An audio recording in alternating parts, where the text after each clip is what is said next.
আমরা গীতার দশম অধ্যায়ে 35 নম্বর শ্লোকটা সম্বন্ধে একটু অনুধান করব। 35 নম্বর শ্লোকে ভগবান কি বলছে সেটা একটু জানতে যাব।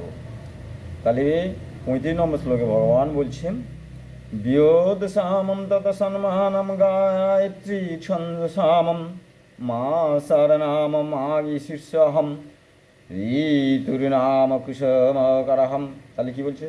বিয়োদ সামম তত সম্মানম গায়ত্রী ছন্দ সামম মা শরণাম মাগি শীর্ষহম অহম ঋতুর্নামম কুসুমকরহম।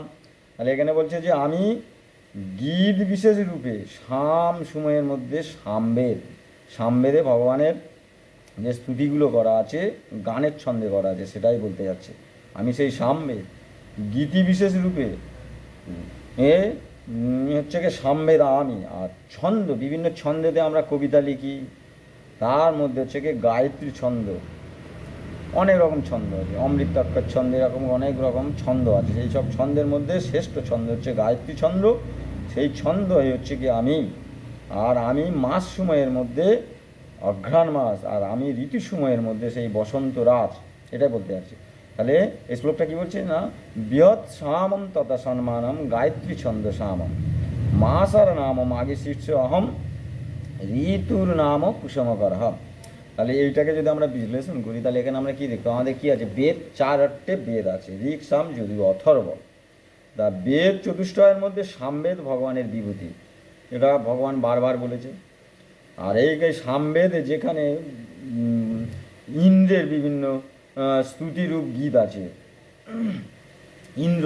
দেবের আছে, সেই বৃহৎ সাম ভগবানের বিশেষ বিভূতি বলা হচ্ছে। আর কি বলা হচ্ছে? বিভূতি। আর ছন্দগণের মধ্যে হচ্ছে কি গায়ত্রী ছন্দ, বিভিন্ন ছন্দে আমরা কবিতা লিখি, অনেক রকম ছন্দ আছে। এই ছন্দের মধ্যে হচ্ছে গায়ত্রী ছন্দ ভগবানের বিভূতি। আর মাঘই শীর্ষ, মানে উত্তাপের দিক দিয়ে মাঘ মাস, উত্তাপের স্বল্পতা।